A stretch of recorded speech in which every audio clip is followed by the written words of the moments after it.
It is, Nicola Sturgeon said today, the last thing she wanted to have to do, to reimpose lockdown measures on hundreds of thousands of people in Aberdeen.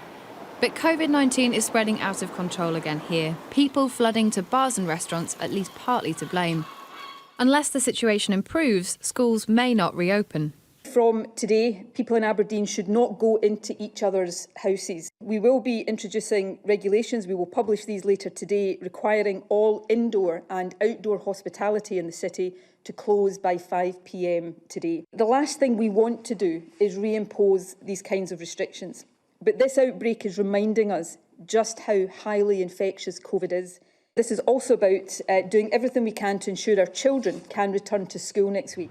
The Scottish First Minister knows that trade-offs have to be made, and she's willing to be explicit about them in the hope that people follow the rules.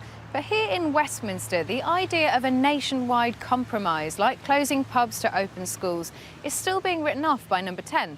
Scientists are saying it, but politicians won't. Instead, they're pointing to local measures to stop the spread of the virus.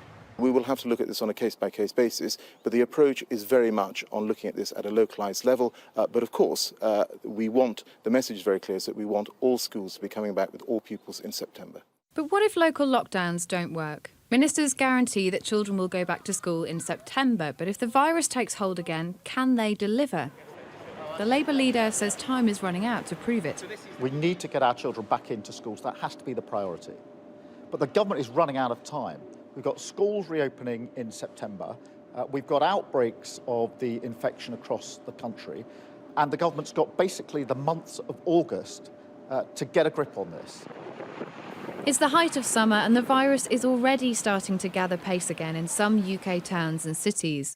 With autumn will come the return of schools, colder weather and more chances for the virus to spread.